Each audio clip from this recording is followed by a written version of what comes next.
Big Data and Integrated Data. Lecture by Dr.G.Subramanian, Chief Scientist Retired, CSIR, Central Electrochemical Research Institute. What is big data and big data defined? Big data refers to extremely large and complex data sets that cannot be easily managed or analyzed with traditional data processing tools, particularly spreadsheets. Big data includes structured data like an inventory database or list of financial transactions, unstructured data such as social posts or videos, and mixed data sets like those used to train large language models for artificial intelligence. These data sets might include anything from the works of Shakespeare to the company's budget spreadsheets for the last 10 years. What is big data? Big data defined. Big data has only gotten bigger as recent technological breakthroughs have significantly reduced the cost of storage and compute, making it easier and less expensive to store more data than ever before. With that increased volume, companies can make more accurate and precise business decisions with their data. But achieving full value from big data isn't it only about analyzing it, which is a whole other benefit. It's an entire discovery process that requires insightful analysts, business users, and executives who ask the right questions, recognize patterns, and make informed assumptions and predict behavior. What are the 5 versions of big data? Traditionally, we have recognized big data by 3 characteristics: variety, volume, and velocity, also known as 3 V's. However, 2 additional V's have emerged over the past few years: value and veracity. Those additions make sense because today, data has become capital. Think of some of the world's biggest tech companies. Many of the products they offer are based on their data, which they are constantly analyzing to produce more efficiency and develop new initiatives. Success depends on all the 5 V's. Volume. The amount of data matters. With big data, you will have to process high volumes of low-density unstructured data. This can be data of uniform value, otherwise unknown value, such as X, formerly Twitter, data feeds, click streams on a web page or mobile app, or sensor-enabled equipment. For some organizations, this might be tens of terabytes of data. For others, it may be hundreds of petabytes. Second is velocity. Velocity is the fast rate at which data is received and perhaps acted on. Normally, the highest velocity of data streams directly into memory versus being returned to disk. Some internet-enabled smart products operate in real time or near real time and will require real-time evaluation and action. The third category is variety. Variety refers to the many types of data that are available. Traditional data types were structured and fit neatly in a relational database. With the rise of big data, it all comes in new unstructured data types. Unstructured and semi-structured data types such as text, audio, and videos require additional pre-processing to derive meaning and support metadata. Fourth one is veracity. How truthful is your data? How much you can rely on it? The idea of veracity in data is tied to other functional concepts such as the data quality and data integrity. Ultimately, these all overlap and steward the organization to a data repository that delivers high quality, accurate, and reliable data to power insights and decisions. The fifth one is value. Data has intrinsic value in business, but it's of no use until that value is discovered, because big data assembles both breadth and depth of insights. Somewhere within all of that information lies insights that can benefit your organization. This value can be internal, such as operational processes that might be optimized, or external, such as customer profile suggestions that can maximize engagement. The evolution of big data: present, past, present, and future.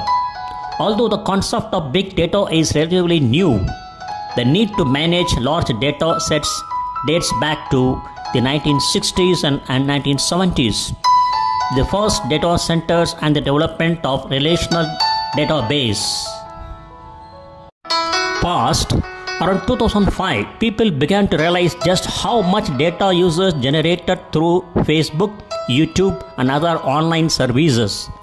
Apache Hadoop, an open secure framework created specifically to store and analyze big data sets, was developed that same year. NoSQL, and also began to gain popularity during this time. Then present, the development of open source frameworks such as Apache Hadoop and more recently Apache Spark was essential for the growth of big data because they make big data easier to work with and cheaper to store. The years since then, the volume of big data has skyrocketed. Users are all still generating huge amounts of data, but it is not just humans who are doing it. With the advent of Internet of Things (IoT), more objects and devices are connected to the Internet, gathering data on customer usage patterns and product performance. The emergence of machine learning has produced still more data. Future: while big data has come far, its value is only growing as generative AI and cloud computing use expand in enterprises. The cloud offers truly elastic scalability, where developers can simply spin up an ad hoc clusters to test a subset of data. That is, where developers can simply spin up ad hoc clusters to test a subset of data. And graph databases are becoming increasingly important as well, with the ability to display massive amounts of data in a way that makes analytics fast and comprehensive. Big data benefits. Big data services enable a more comprehensive understanding of trends and patterns by integrating diverse data sets to form a complete picture.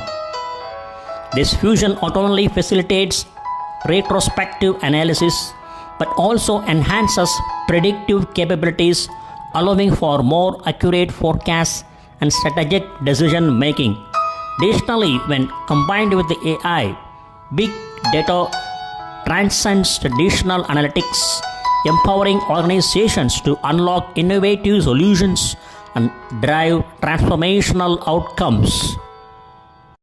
More complete answers mean more confidence in the data, which means a completely different approach to tackling problems. 1. Better insights. When organizations have more data, they are able to derive better insights. In some cases, the broader range confirms gut instincts against a more diverse set of circumstances.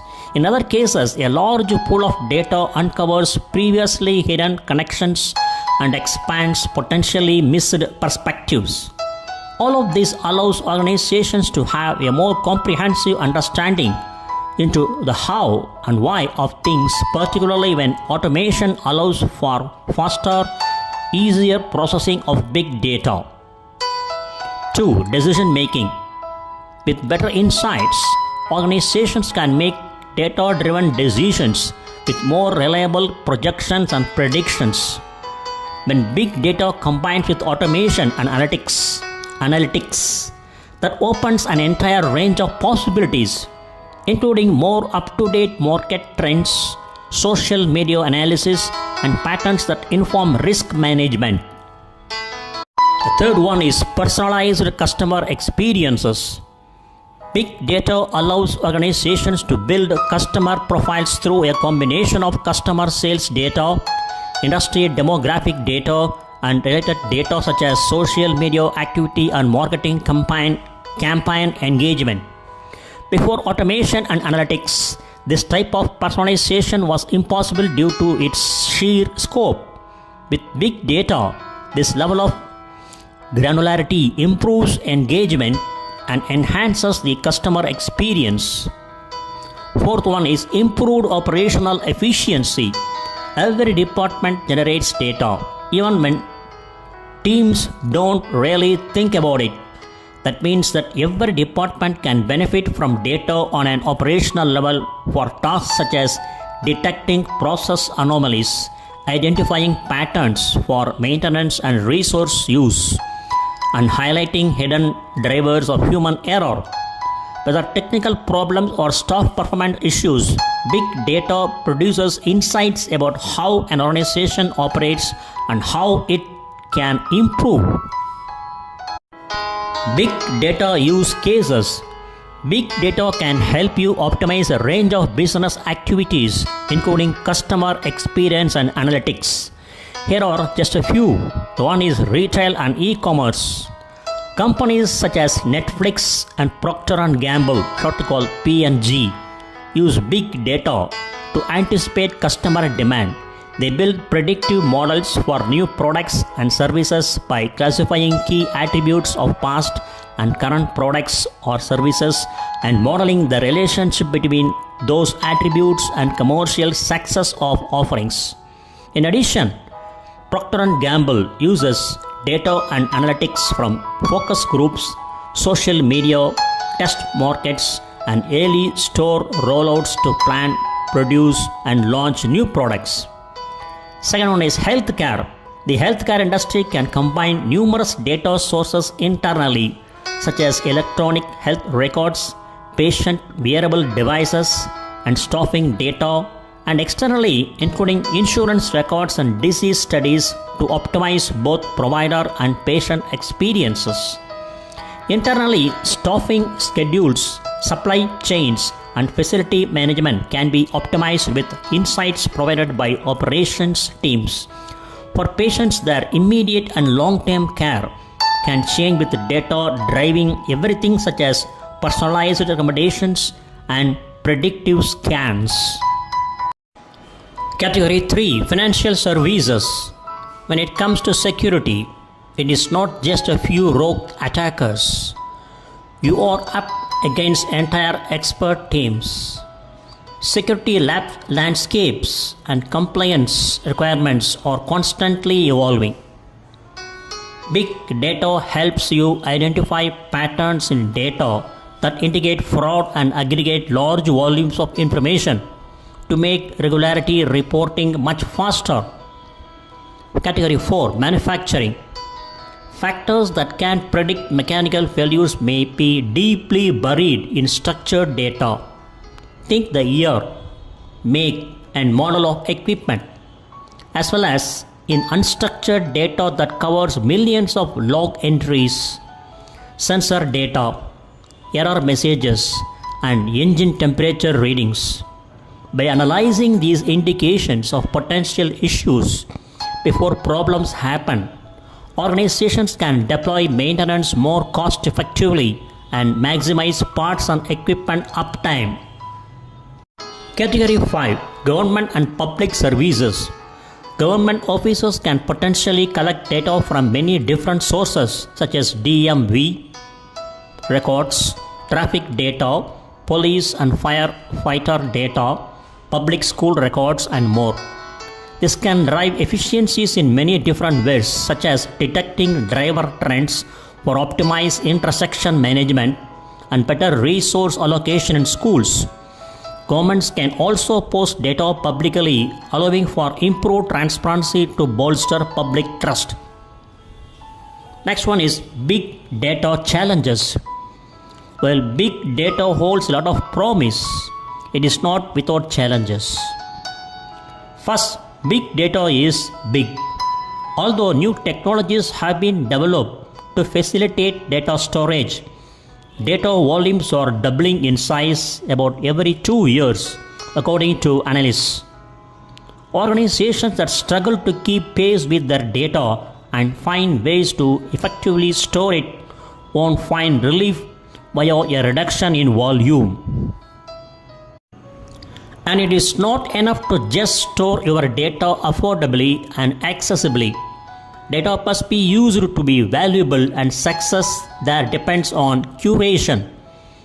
Curated data, that is, data that is relevant to the client and organized in a way that enables meaningful analysis, doesn't just appear.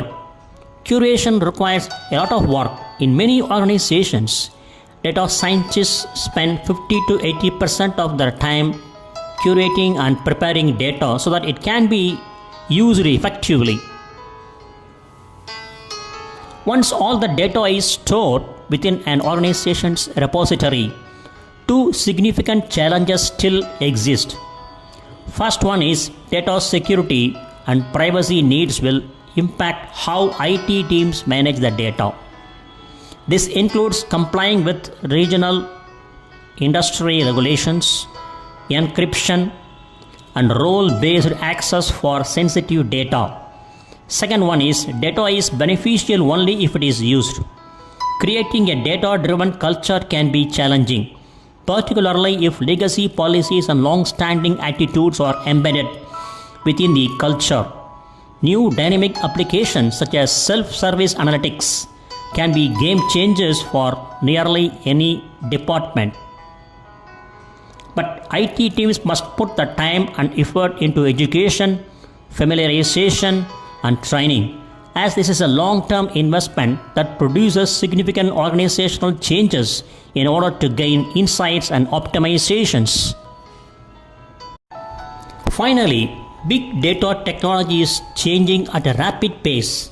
A few years ago, Apache Hadoop was a popular technology used to handle big data. Then Apache Spark was introduced in 2014. Today, a combination of technologies are delivering new breakthroughs in the big data market. Keeping up is an ongoing challenge. How big data works? Big data works by providing insights that shine a light on new opportunities and business models. Once data has been ingested, getting started involves three key actions. They are as follows. One is integrate. Big data brings together data from many disparate sources and applications. Traditional data integration mechanisms such as extract, transform, and load (ETL) generally aren't up to the task. It requires new strategies and technologies to analyze big data sets at terabyte and even petabyte scale. During integration, you need to bring in the data, process it, and make sure it is formatted and available in a form that your business analysts can get started with. Second one is manage. Big data requires storage. Your storage solution can be in the cloud, on premises, or both. You can store your data in any form you want and bring your desired processing requirements and necessary process engines to those data sets on an on-demand basis. Many people choose their storage solution according to where their data is currently residing. Data lakes are gradually gaining popularity because it supports your current compute requirements and enables you to spin up resources as needed. Third one is analyze. Your investment in big data pays off when you analyze and act on your data. A visual analysis of your varied data sets gives you a new clarity. Explore the data further to make new discoveries. Share your findings with others.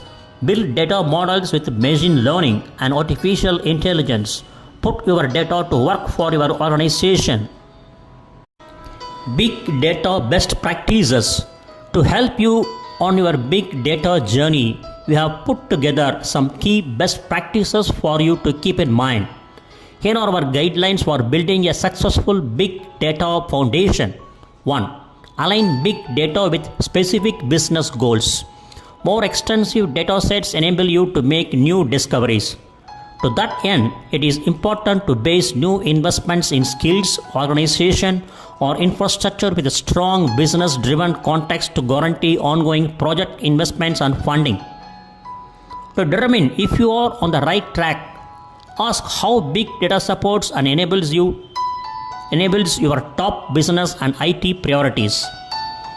Examples include understanding how to filter web logs to understand e-commerce behavior, deriving sentiment from social media and customer support interactions, and understanding statistical correlation methods and their relevance for customer, product, manufacturing, and engineering data. The second one is ease skills shortages with standards and governance. That is, ease skills shortages with standards and governance. One of the biggest obstacles to benefiting from your investment in big data is not having enough staff with the necessary skills to analyze your data.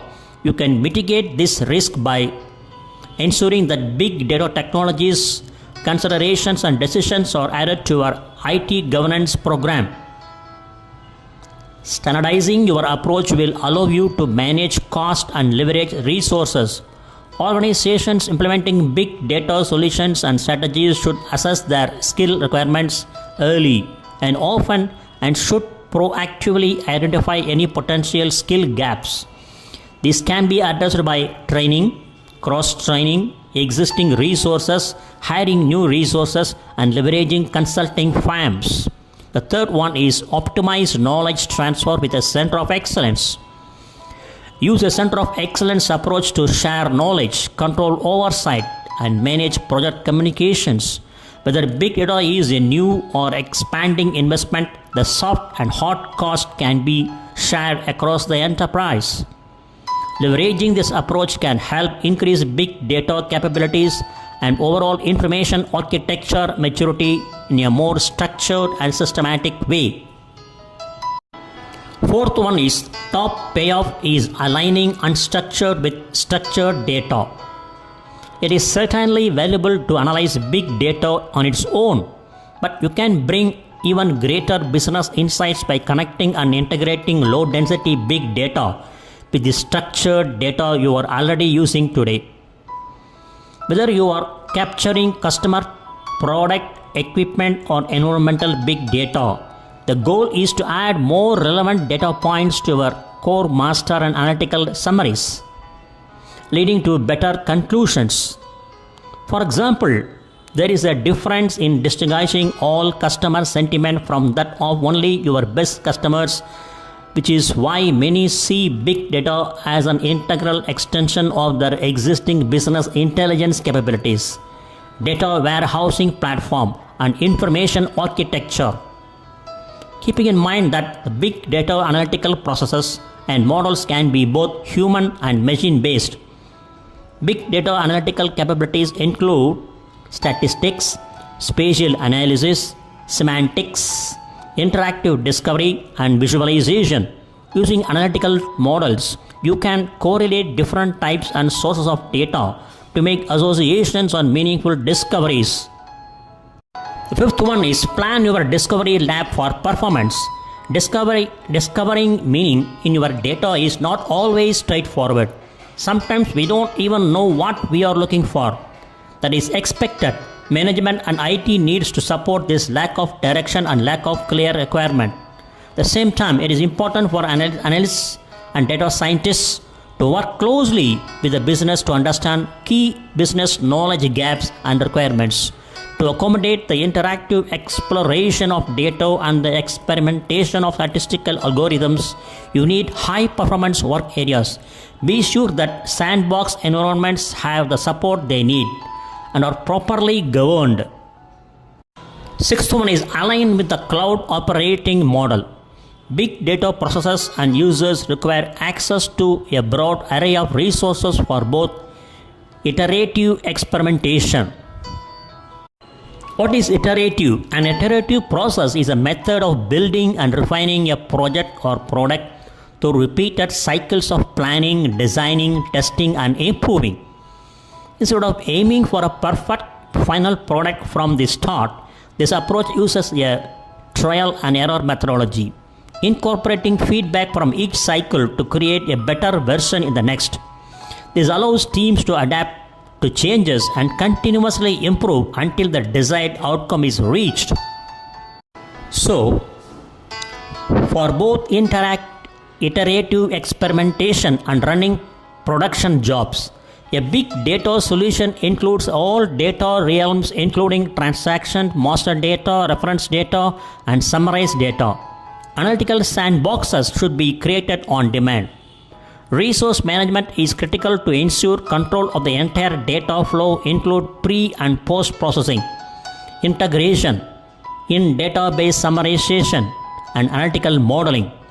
A well-planned private and public cloud provisioning and security strategy plays an integral role in supporting these changing requirements.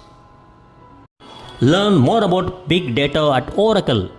For organizations needing efficient and comprehensive management of big data, the Oracle Cloud Infrastructure (OCI) Big Data Platform provides a wide range of capabilities with an exceptional price to performance ratio.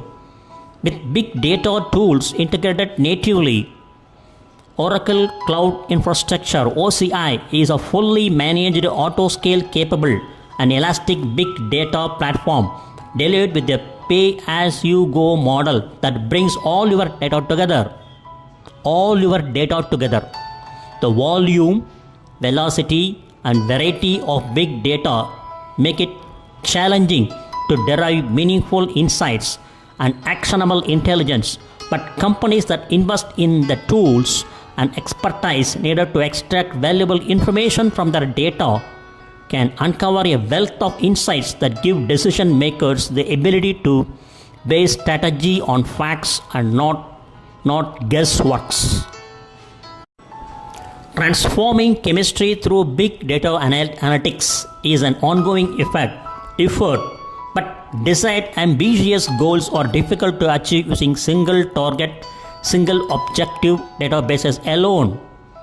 Data fragmentation is a limiting factor that has to be overcome to improve the performance. Integrated chemistry data involve the consolidation and harmonization of data from various sources within and related to the field, including experimental results, computational simulations, chemical databases, and literature. This approach aims to create a unified, accessible, and interoperable data ecosystem. What is interoperable? An interoperable data ecosystem is a network of systems, applications, and organizations that can seamlessly access, exchange, and use data with each other in a unified and meaningful way. This is achieved through standardized data formats, consistent semantic meaning, and robust data governance, which breaks down data silos and allows for more effective collaboration and decision making. Interoperable data ecosystem that can support more effective and comprehensive analysis, fostering cross-disciplinary research and innovation. Again, this approach aims to create a unified, accessible, and interoperable data ecosystem that can support more effective and comprehensive analysis, fostering cross-disciplinary research and innovation.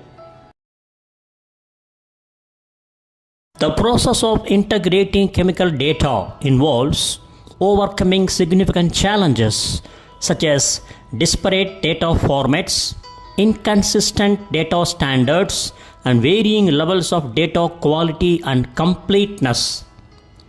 Data integration efforts typically require the development of sophisticated data management frameworks that can handle the complexity of chemical data, including the structural, spectral, and property data of chemical compounds, as well as the conditions and outcomes of chemical reactions.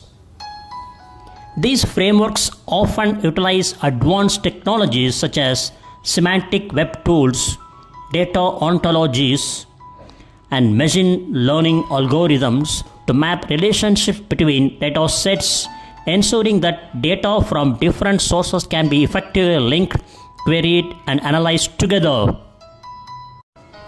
It should be pointed out that in chemical and materials research, Small data challenge is also valuable due to constraints like high cost and time limitations in data acquisition. This issue is amplified by data diversity, noise, and imbalance. Addressing these challenges involves developing machine learning and deep learning methods capable of handling such limited data sets. Techniques such as transfer learning, active learning, and data augmentation with physical models are critical for improving the predictive accuracy of models despite small sample sizes. In particular, in some areas of chemical and material studies, the small data challenge indeed arises due to the limited availability of large, high-quality data sets. These fields often require extensive, expensive, and time-consuming experiments to gather data. Consequently, the small sizes of data sets hinders the effective training of machine learning models, which rely on large data sets to uncover patterns and make accurate predictions. Solutions like transfer learning and advanced models such as boosting tree-assisted multitask deep learning (BTAMDL) aim to improve performance by leveraging related larger datasets to enhance the predictive power of small datasets. Integrated data can be applied to a wide range of problems in chemistry and related disciplines. For researchers working on drug discovery, integrated data allow for aggregation of information on compound libraries, biological assays, and pharmacokinetic and pharmacodynamic PK and PD data. That is pharmacokinetic and pharmacodynamic data, facilitating the identification of promising drug candidates and understanding their mechanisms of action. In material science, the consolidation of data on materials property, synthesis methods, and application performance can accelerate the discovery of new materials with desired functionalities. Environmental chemists benefit from integrated data by being able to correlate pollution data with health outcomes and ecological impacts, supporting the development of more effective environmental protection strategies. The practical applications and expected results of implementing integrated data in chemistry are profound. By breaking down data fragmentation and fostering interoperability among diverse data sources, integrated data enable a fresh view of research problems, allowing scientists to uncover insights that might be missed when data sources are considered in isolation.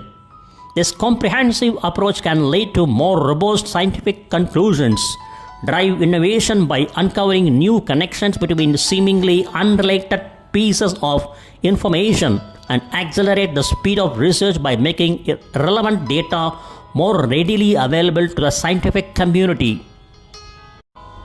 Moreover, integrated data support the principles of open science and data sharing, encouraging collaboration among researchers across different fields and institutions. It can facilitate the development of predictive models and data-driven hypotheses, enhancing the efficiency of experimental research by guiding scientists toward the most promising research avenues. The long-term integrated data initiatives can contribute to the creation of a more cohesive and collaborative scientific ecosystem, where data-driven insights lead to breakthroughs in understanding and technological advancements across the boundaries of traditional scientific disciplines. The integration and harmonization of chemical data sources represent critical advancements in the management and utilization of scientific data.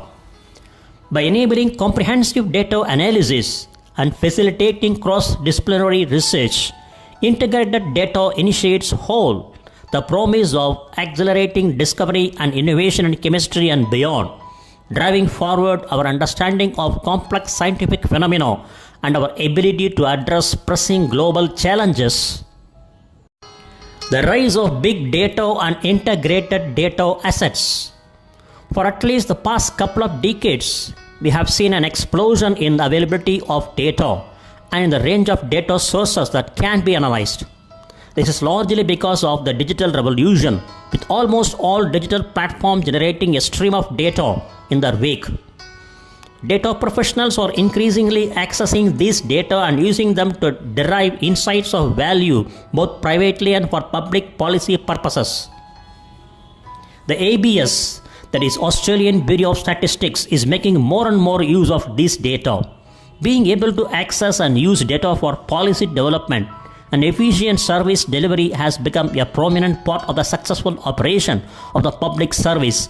Let me talk about two developments that are having a profound impact on the capacity of analysts to do sophisticated data analysis. These developments are the rise of big data and of integrated data assets. I'll talk specifically about Australian Bureau of Statistics, not because we are the only ones involved in these developments, but because I know them best. Big data. People have been talking in general terms about big data for ages. Today I want to give you some specific examples of the value of big data in providing impressively detailed information of relevance to public policy. Let me begin with single touch payroll (STP). The Australian Tax Office (ATO) receives payroll information from employers with STP enabled payroll software each time the employer runs their payroll. The extensive coverage of STP single touch payroll system means these data cover more than 10 million employees, not quite every employee in the country but close. The arrival of COVID-19 pandemic in early 2020 made access to this rich vein of near real-time information an urgent priority. The Australian Tax Office (ATO) expedited access, and the ABS (Australian Bureau of Statistics) began receiving this data in early April 2020. Regular access to this new source of labor market data lead to a new regular statistical publication, Weekly Payroll Jobs and Wages in Australia, to give you a sense of information that can be gleaned from this new data source. Figure 1, next image, below shows results from the first issue of this new publication, released on 21st April 2020.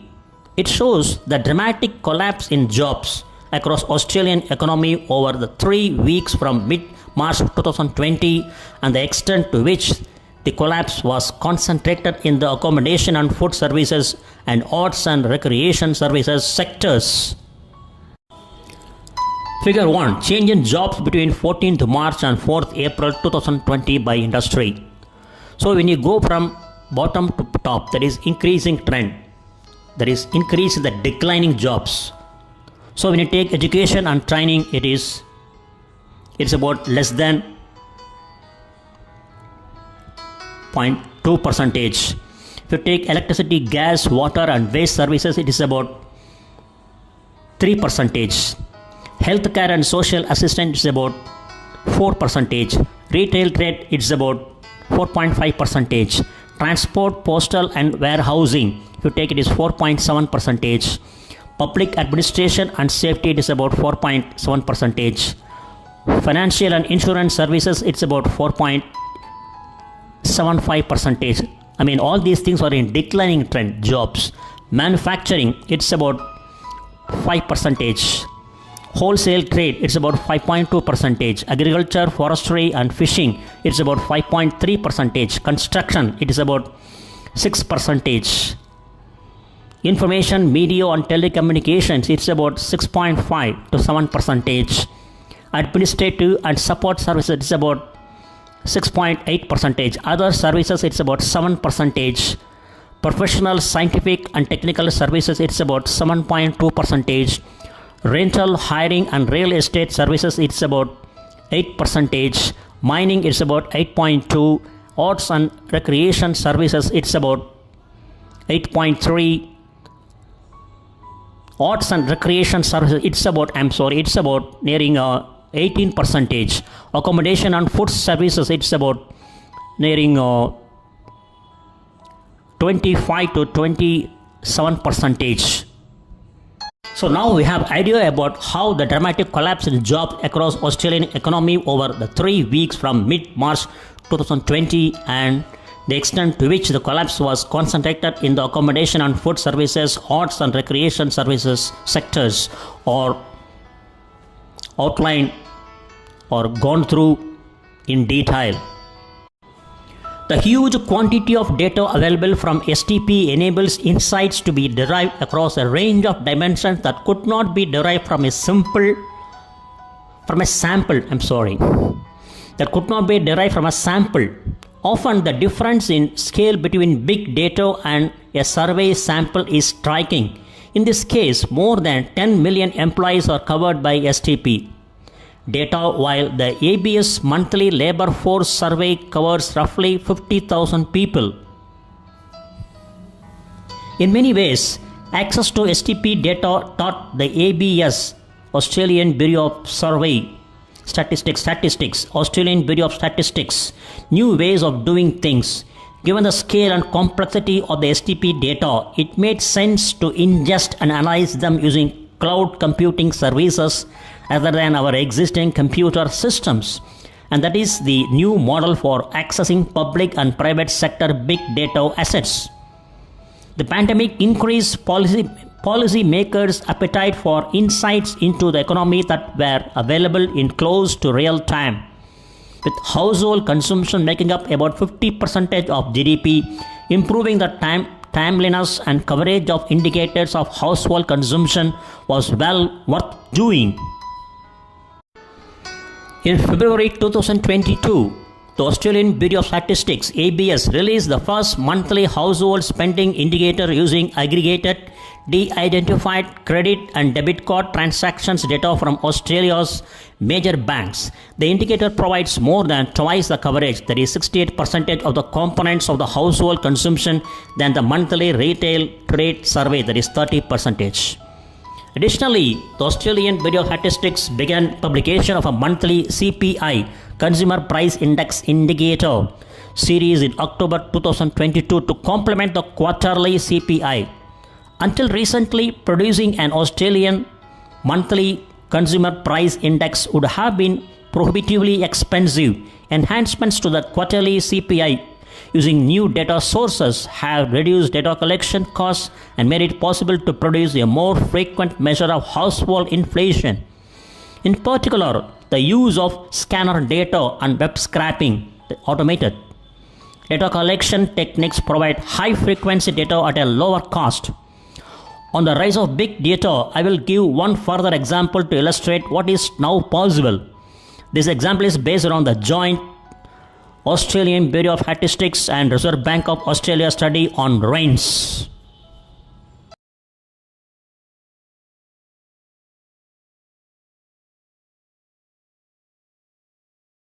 The study used a new data set which provided rent data for about 6 lakh rental properties across both regional and capital cities in Australia. Rent data on these 6 lakh properties is updated monthly.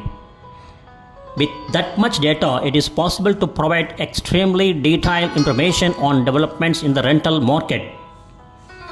Figure 2 in the forthcoming slide, updated from the published study, shows rental prices over the past 6 years by distance from the CBD, Central Business Districts in Sydney and Melbourne. There's a lot of information on that slide. It is worth spending some time understanding it. You can see the figure with the details about plotted against distance to CBD in kilometers, starting from 0 to 80 kilometers, and on the x-axis and y-axis and y2 axis is index. On the left side you can see greater city, or right side you can see greater Melbourne. This details about rent price indices by capital city SCA3 during March 2020, which is equal to 100. And on the greater Sydney side you can see 2020 to 23. On the right side also greater Melbourne you can see 2020 and 23. What is SCA3? SCA3 stands for Statistical Area Level 3 SA3 or geographic areas built from whole statistical areas level 2 SA2s. They are designed for the output of regional data including 2021 census of population and housing data. SA3s create a standard framework for analysis of Australian Bureau of Statistics data that the regional level through clustering groups of SA2s that have similar regional characteristics, while the whole SA3s aggregate to form statistical areas level 4, that is SA4s. Further, the broad outlines of the price development in Australia's two largest cities are remarkably similar. Sydney and Melbourne. With the arrival of COVID-19 in March 2020, there were big falls in market rents close to the CBD lines in blue, but not further out in the suburbs, that is lines in yellow and red. So you can see the line blue has come down heavily, especially in Melbourne city and also appreciably in Sydney also. The near to CBD rental price falls began to reverse in 2021 and have now more than fully unwound their earlier falls. The contrast with the outer suburb is striking indeed. So this is the total private dwellings excluding rent assistance stratified by SA3 and property type from Australian Bureau of Statistics. Let me conclude this discussion with two caveats. Firstly, having access to big data sets does not automatically translate to more accurate insights.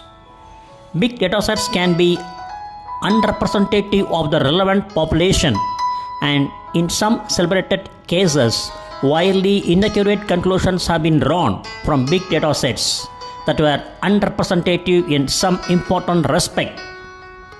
Secondly, notwithstanding the promise of big data and the benefits of it can bring, surveys will continue to play an important role. Surveys have the benefit of being designed to be representative and seeking exactly the information that analysts require. These benefits will continue to be critical in many circumstances. Integrated data assets. Let me turn now to integrated data assets. Here the Australian statistical landscape is changing rapidly. Investment in the safe and secure linkage of administrative data is becoming increasingly important to provide the evidence base for policy, community level insights and program evaluation. Data sets are integrated when they are linked together so that analysts can study several aspects of individuals, that is individual businesses behavior together. The Australian Bureau of Statistics has two large integrated data assets: the person level integrated data asset PLIDA and the business longitudinal analysis data environment BLADE. Both assets have grown substantially over the past several years. The arrival of COVID-19 generated a series of urgent public policy questions that could be tackled only using these integrated data assets. Figure 3 and 4 on the upcoming slides show the data sets that are currently included in PLIDA and BLADE. As the slides make clear, these two integrated data assets now include an impressive number of data sets that provide information on many aspects of individuals and businesses' lived experience. Figure 3 have a broad outlook about person level integrated data asset PLIDA data sets. You can see the center point, you can see the personal level integrated data sets PLIDA assets. From top to bottom we can see families, households. From under this family household we have census of population and housing, Australian census longitudinal data set and registries death data. And further, if you move right, you can see migrants. Under these migrants, we have visa information and citizenship grants, traveler data. Further, if you go down right, disability. Under this, you have National Disability Insurance Scheme, survey of disability, aging, and carers. Further, if you go down, we have health. Under this, we have subcategories: Australian Immunization Register, National Health Survey, Pharmaceutical Benefit Scheme, Medicare Customer Directory, and Medicare Benefits Schedule. Further, if we move down, that is towards left, you can see education. Under this, we have subclassification: apprenticeships and training contracts, total VET activity. What is VET? I think but Australian Vocational Education and Training Management Information Statistical Standard, AVETMISS data as per the National VET Data Policy. So VET stands for Vocational Education and Training.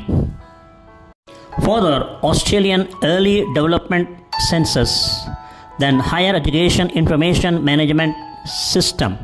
If you move up, you can see income and taxation. Under this, we have classification like payment summary, ATO client register, personal income tax return, single touch payroll, and business ownership. Further, if you move up, social support. Under this, you have two classifications, subclassification: domino, Centrelink administrative data, data exchange. So this gives a broad view about the personal level integrated data asset data sets in Australia.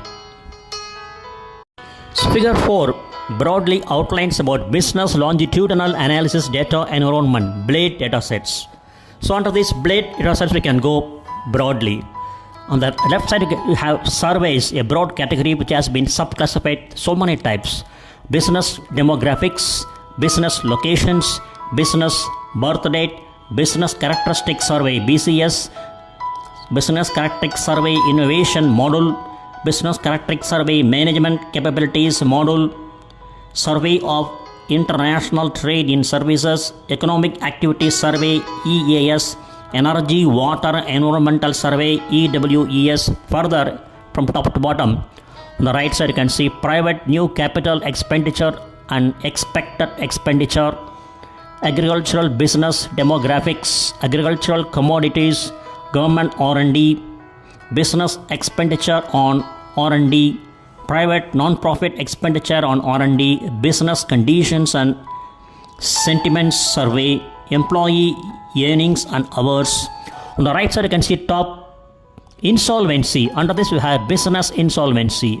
Further, if you go down right, you have income and taxation. Under this, we have some subclassifications: business activity statement, business income tax, single touch payroll, pay as you go, job keeper payment scheme data, job maker hiring credit scheme data. Further, if you go down, you have trade. Under this, we have two subclassification: merchandise imports data and merchandise exports data. Further, if you go down, you have IP. Under this, we have only one classification called intellectual property longitudinal research data. So this gives a broad view. This BLADE, business longitudinal analysis and data environment data sets, gives a broad view about the functions of it, classification, subclassification. These integrated data sets therefore provide the opportunity for analysts to tackle public policy problems across multiple dimensions.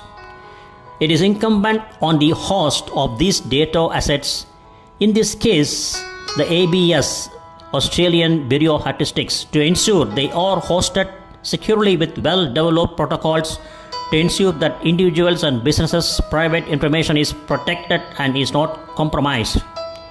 There are currently about 500 active research projects on ABS integrated data assets. The 1,700 analysts working on these projects come from Commonwealth government departments and agencies, state government departments and agencies, universities, and think tanks like the Grattan Institute and E61 Institute. What is E61 Institute? It's a non-profit, non-partisan economic research institute. which produce high quality research into Australia's most important economic issues to empower the policy debate. Its research focuses on underlying drivers of important economic trends, solutions to policy challenges, and trade offs inherent in policy choices.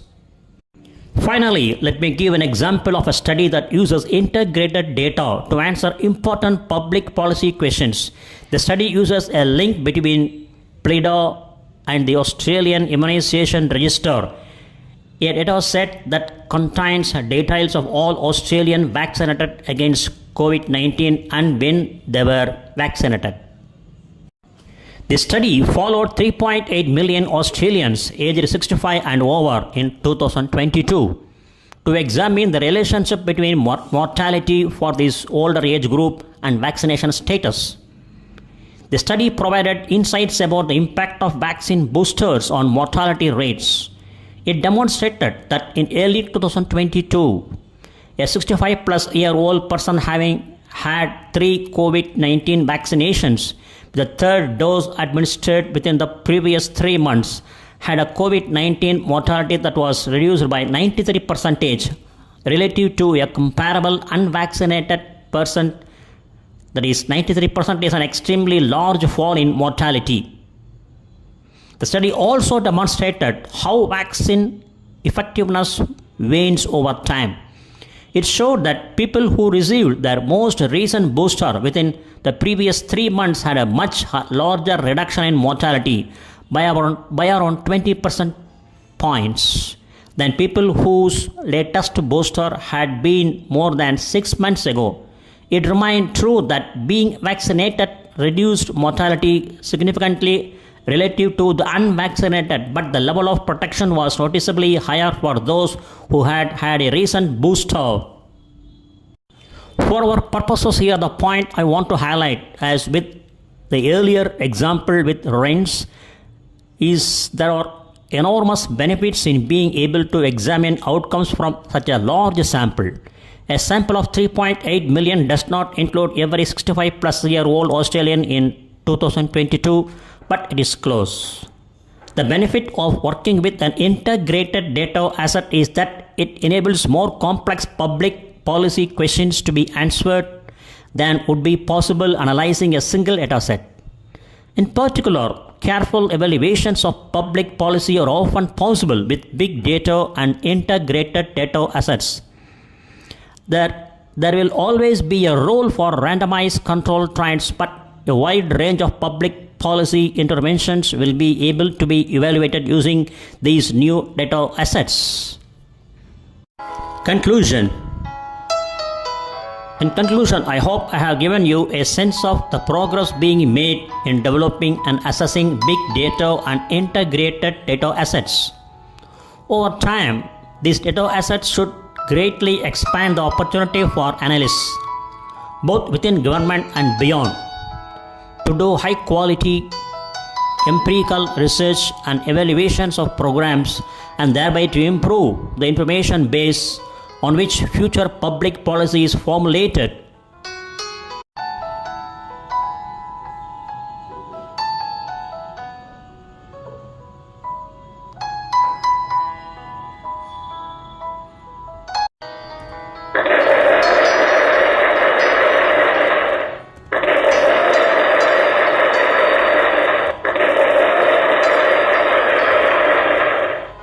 Thank you very much for your patience, and thank you very much for listening this lecture.